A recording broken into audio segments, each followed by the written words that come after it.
a big objective and try and use that to increase their lead, which they use to eventually take down Saints in that first game as we head into Champions League for game number 2 between Newbee and Saint. Already, Rumble and Talia are going to be banned up by Newbee again, as this time it's not an Anivia, it's a Nidalee that will leave the Rift as well as the Maokai. Yeah, that makes a little bit more sense. But Nidalee and Maokai were ban game 1, so you hold your tongue, sir. Still time for an Anivia last ban to come out. Possibly. As we wait to see what Newbee are going to ban as their final ban, they take away the Karma. So Vladimir, Rise, Malzahar, the 3 major majors are still left on the table. Let's see what Saint decides to ban as their final ban. And you can see that they're not scared of Otto's Malzahar so far because they let it go through.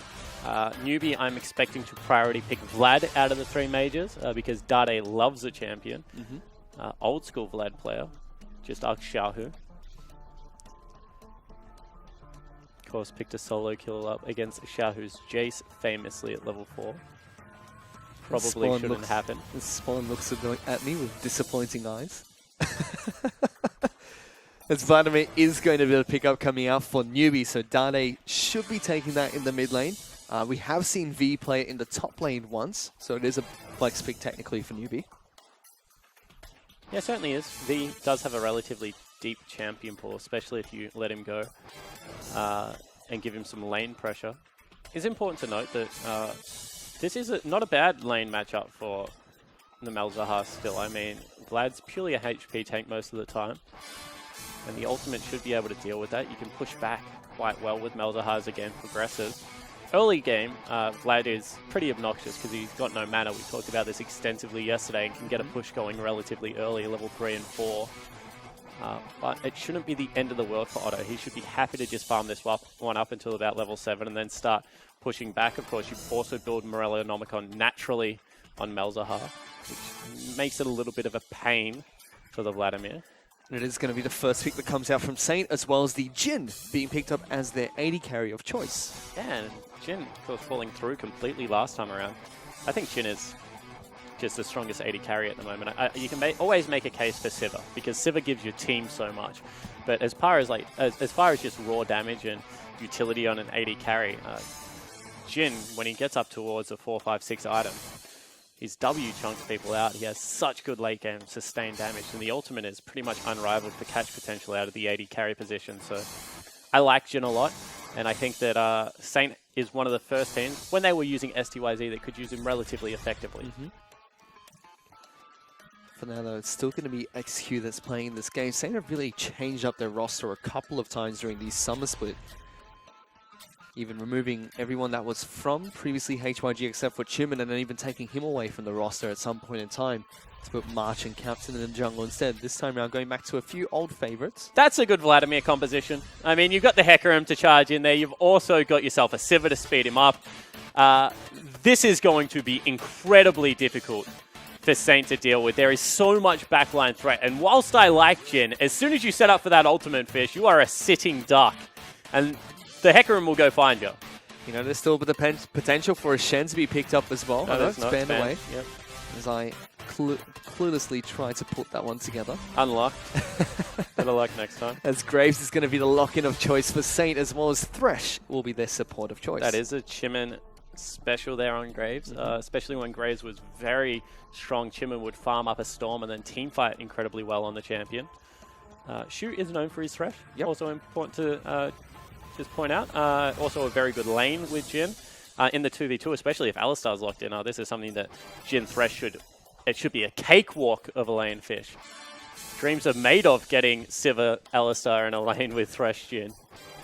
Let's see what Saint can do with this one. You know, they matched the lane swap that Newbee tried to initiate in the first game.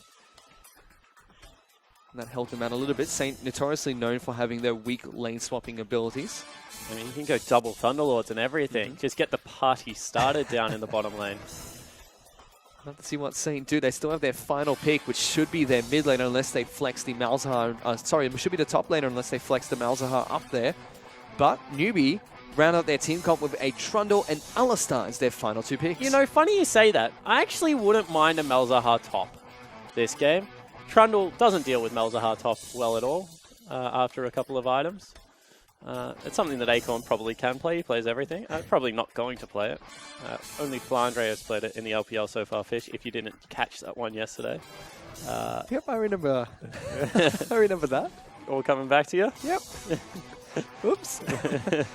Not going to say he hasn't been played in the top lane yet anymore. We're still waiting to see what Saint are going to pick up as their final pick. They're hovering over this Echo, which we did see play yesterday. And it's funny because when I was at MSI, and of course this is a long time ago, Trundle pretty much exclusively beat Echo. And Echo only got weaker from that stage, and Trundle only got stronger, Fish. And yet people are still taking the matchup. Of course, you can go double rings or even triple rings into Sheen and make the early game a little bit better because your damage is nice and high. And we'll see whether Echo can manage to win a lane one more time, in which he probably has no right doing it. We're not going to see the flex of the Echo and Malzahar, and so it seems like we're going to be getting Otto on the Malzahar in the mid lane, with the Echo up in the top lane, as well as Dane picking up the Vladimir going into the mid lane with his Ghost and Flash. That's funny, the validity of Echo mid really has been brought into question because Pawn played it in a loss for EDG 1 or 2 weeks ago. And actually looked really good. It was actually a great Echo mid lane performance. Unfortunately, his team fell down, but he was, I think, 4-0-0 at one stage of the game. Even managed to pick up a couple of cheeky solo kills. So I think that Echo is good in mid lane at the moment, but very high risk. And you have to be able to run double teleport, 1-3-1, and the like. So not going to see it this game, but something you should definitely keep your eye out for, especially if Pawn's running around solo queue anywhere near you. I think we also saw that quite a lot since MSI against control mages like the Azir and Victor in the mid lane, who have been falling out of favor a little bit, but still see play quite a lot in the LPL. But for now, let's head into the game number 2 between Saint and Newbee.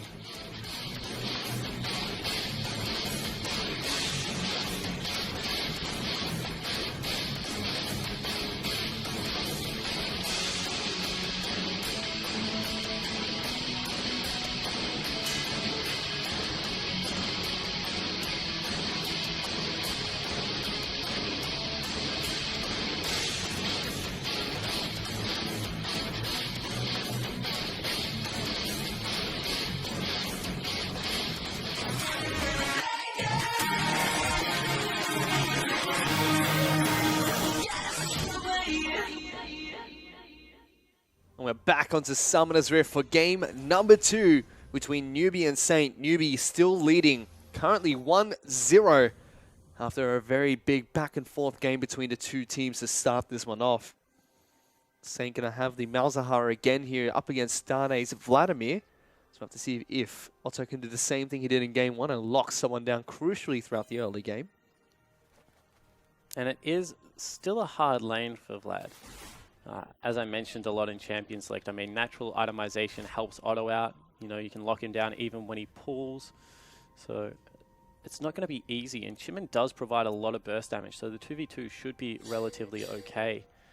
But we'll see whether Dade can just sustain through the health bar of Otto. I mean, he used pushing on Victor incredibly well to make Otto run out of mana in the first game. And that was quite cute because that gave him pretty much a 2 creep wave advantage on his Victor. And Otto never really caught back up, so see whether he can make it work. Otto's not running Ghost on his Malzahar as well, which means that he is a little bit more susceptible to ganks. I mean, he isn't a low mobility mage in that mid lane. Let's see if Otto can utilize that Ignite successfully in the mid lane. It seems like we're going to get standard lanes again from these two teams, but not quite the Australian lanes that we saw in the last match. This time just playing the right way on the map. You can see that both AD carry and support lanes going to be taking a camp for their trouble as well. And Dade gets us started off the way that only Vladimir can by just running at the enemy laner. Oh, this is cute. This is going to be cheeky as Chimin's actually looking for a level 2 gank up top. V will be able to spot him out with the ward, so no, he's there. But I don't know if it's going to be too late because V just walked back at him. What? He's in so much trouble now. Going to get taken down for first blood. Chimin picks it up. So Chimin does one camp, runs over a ward top lane, and still gets first blood. I mean, that's a little bit inexcusable out of V. Just tunnels in and has to burn the teleport straight away. See whether Chimin comes back. I mean, the return gank is there for the offering. Certainly is. V did not use his flash in that engage, though. Instead, opts to teleport straight back into his lane.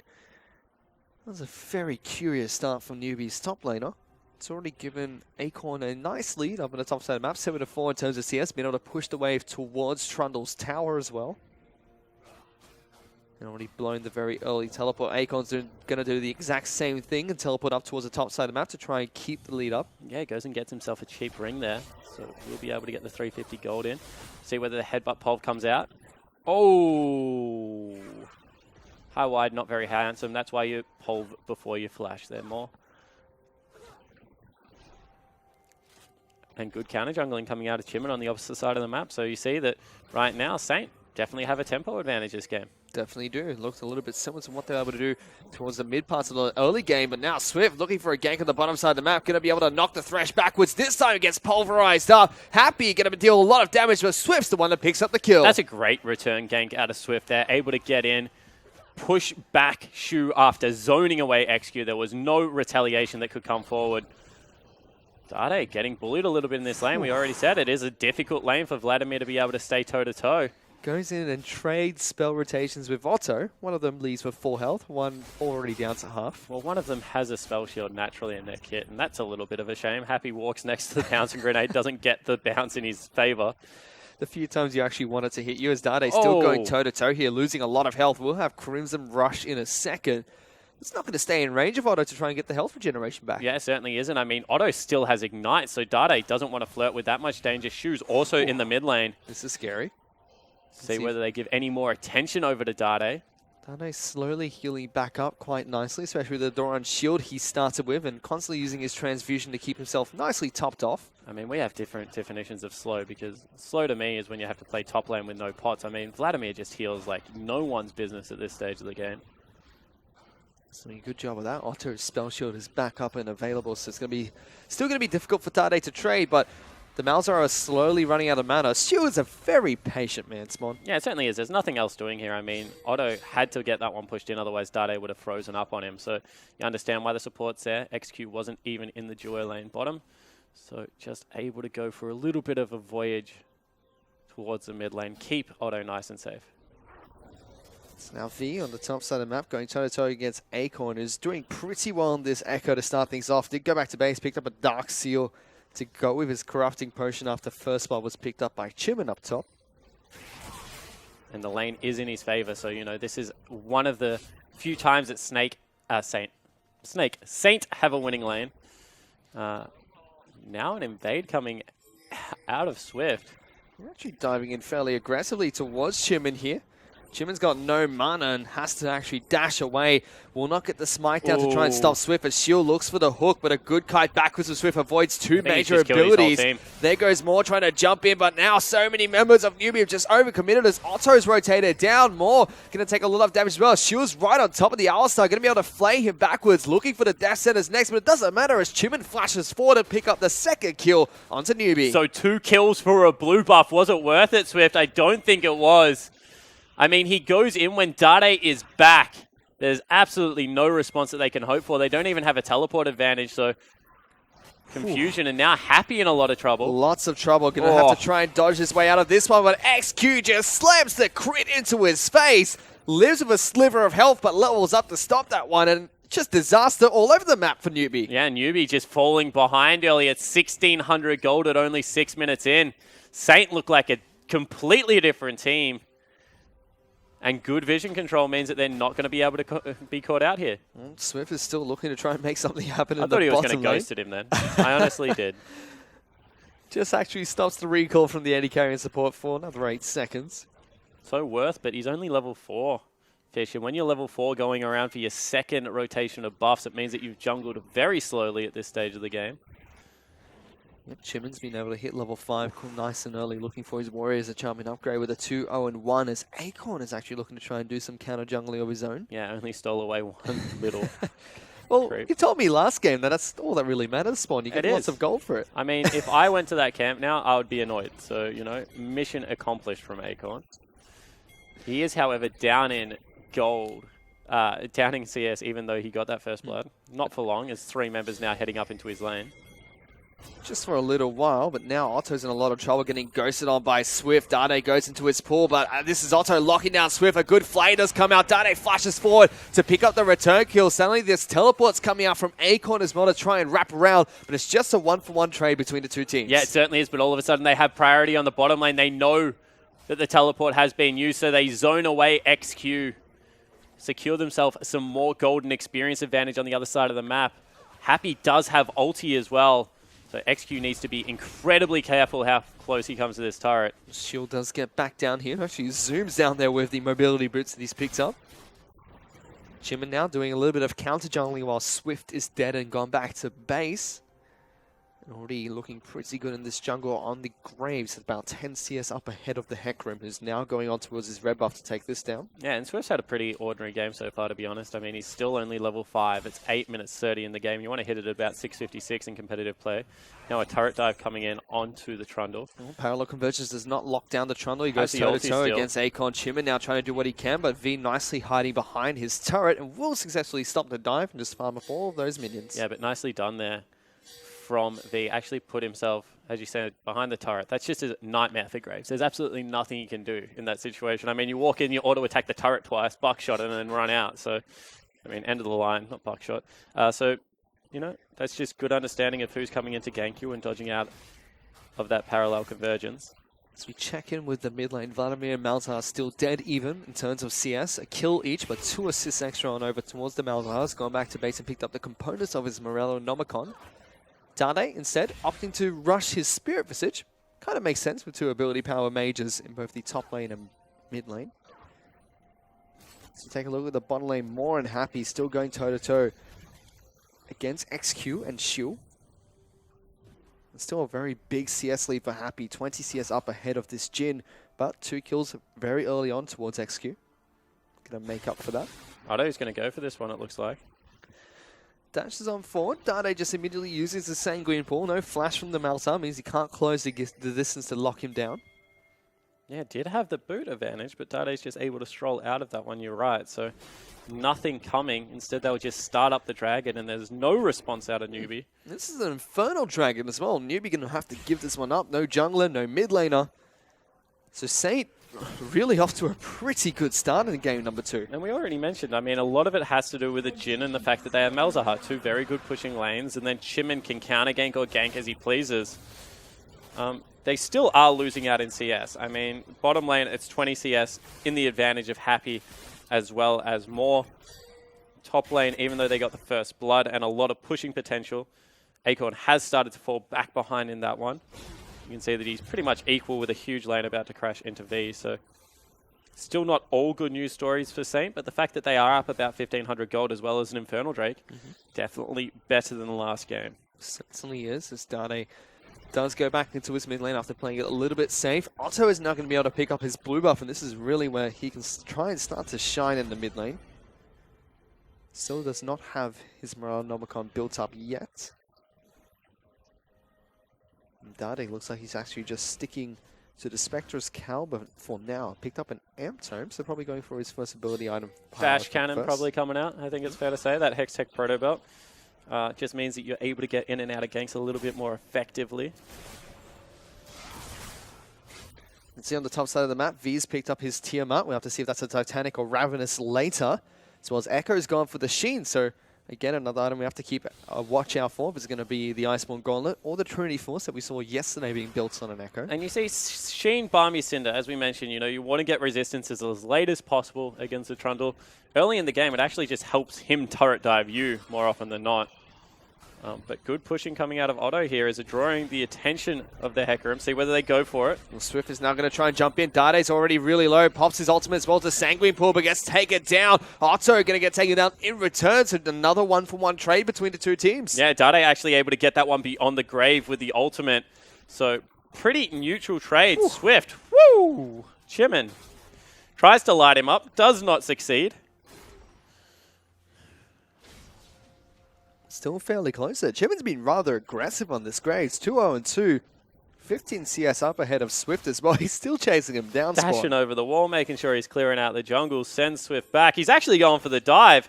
He's pinging for assistance. Well, let's see what he does here as the arch nemesis of Graves, the tower, is going to stop him in his tracks. Swift just wraps around with the extra movement speed that he gets on Hecarim. You know, they nearly even take down that mid lane turret, so everything pretty much looking in Saints' favor right now. They've got it out to a 2,000 gold advantage with all the extra creeps that they've picked up. It's gone back in towards the jungle. Gets spotted out by a ward that was placed down by Alistar. And this is why I love Jin. I mean, he's down 20 CS, but the 2 early kills he's picked up, he's been able to get himself towards what is a Youmuu's Ghostblade, and he feels fine at the moment. I mean, Youmuu's is such a versatile item, has a nice burst of movement speeds, gives him some much-needed attack damage. His Chimin goes over one more time. That's a little bit too aggressive, my friend. A little bit aggressive coming out from the Graves, and he gets knocked away from the Lantern, and Happy's able to pick up the kill. Yeah, heads up play out of Moore, actually. There predicts where the Lantern's going to be, punts him away from the wall. Chimin had flash and everything available, but didn't want to burn it. And as I said, that's just a little bit too aggressive. You can't afford to do things like that against a Newbee bottom lane. Zone was able to take down Moore on his way out, but the ultimate coming out from the outside keeps him nice and alive. He's happy he's now left to defend this bottom lane all by himself, but the excellent wave clear that comes out from Sivir is able to successfully do so.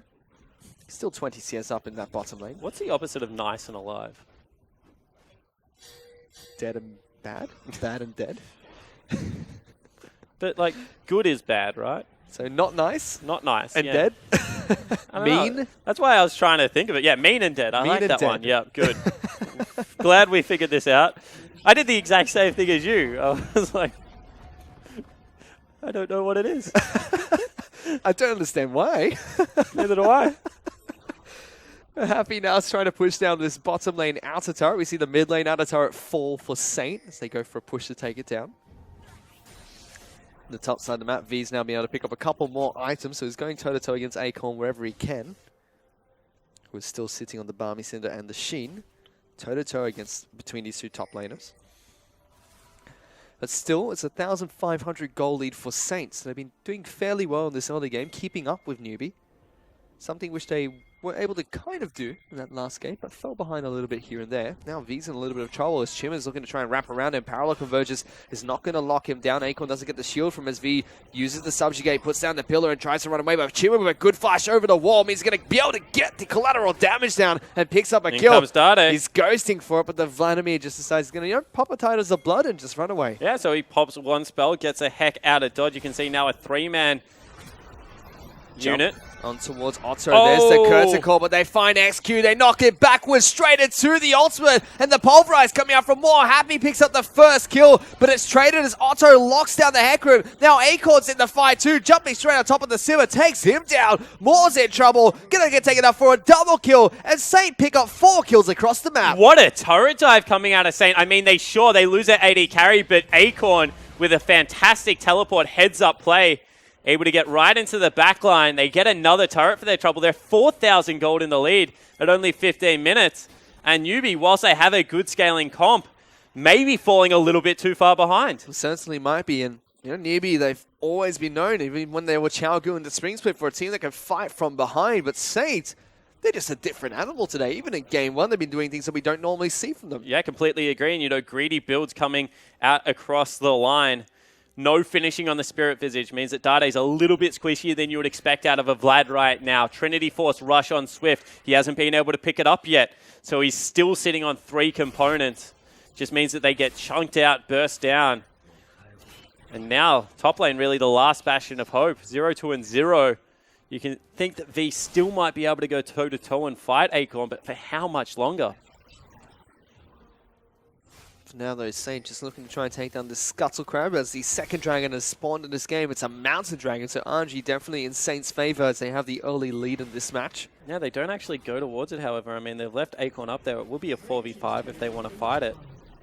They have to know this. So Newbee do take down the bottom lane outer turret, pulling the gold lead slightly back in their favor as Saint group up and run away from this pit. They do have the Scuttle Crab down there. V has joined the fight as well, looking to try and start this Mountain Dragon. There comes the Kurtikor, letting trouble. First shot on towards Moore, but missing the rest as the last one gets stopped there by the pillar coming out from V. So does next to nothing against Newbee, but V's taking a little bit of damage from this Mountain Dragon. Meanwhile, Echo's been able to take down the top lane outer turret, so Saint just give up the Dragon. Yeah, so they disengage. Dade's still looking for some form of fight. They've got Otto. They're going to lock him down. There was the exhaust, and the punt backwards coming out from Moore locks him down. He might actually just fall here.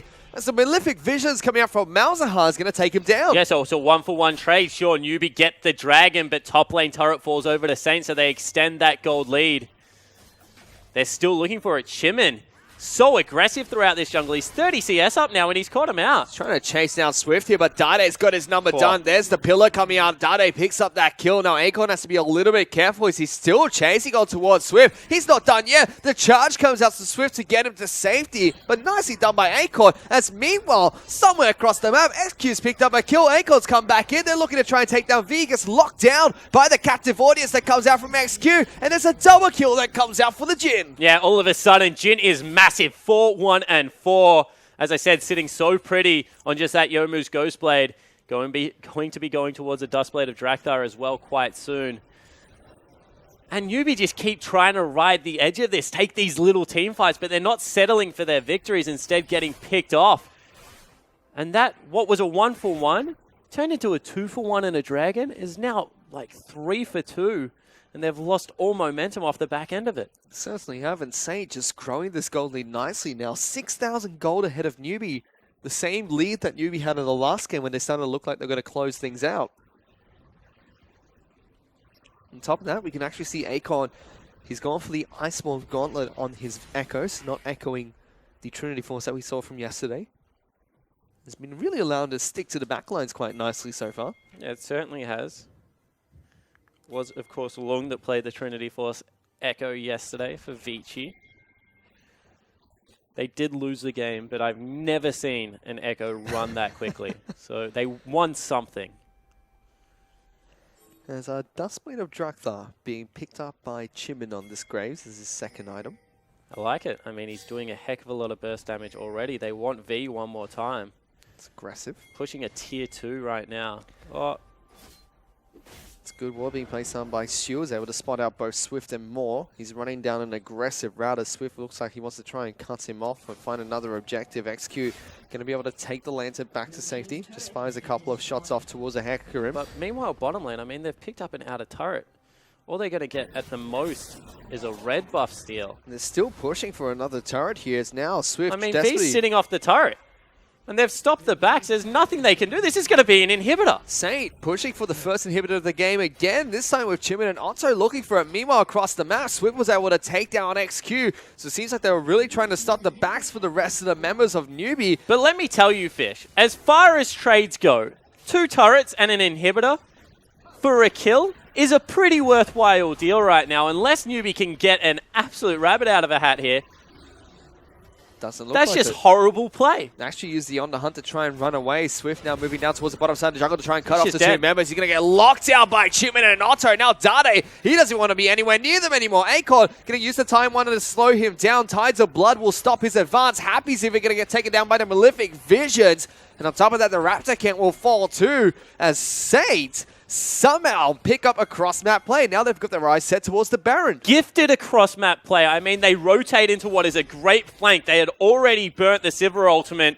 Swift is a screen and a half away from the nearest member and decides to engage onto a Malzahar. Gets blown up. They've already given up the Baron inhibitor. They just give up a 21-minute Baron on top of it. That's going to fall really quickly here for Saint. We said at the start of this best-of-3 series they have to match Newbee's early game. They've excelled and exceeded that at the moment as they stand with a 10,000 gold lead 20 minutes in. And this is just honestly disappointing out of the Newbee lineup. We said inconsistent. We've questioned decision-making time and time again. They had started to pull that early game back together against the likes of EDG. Sure, they weren't able to get it done in the team fighting phase, but it's against EDG. No one blames them. Good game number 1, but now a very sloppy game number 2. It's not over yet, Fish, and if we know anything about Newbee, it's that they can come back from huge deficits. But this is a hole maybe even too big for this team. Let's see what they can do here as we check in with Newbee's items. Ravenous Hydra actually being picked up by V, so he's definitely looking to try and split push this one out. Trinity Force was picked up by Swift without his jungle item, just sitting on a Balmy Cinder. Probably going to go for his Cinderhawk later.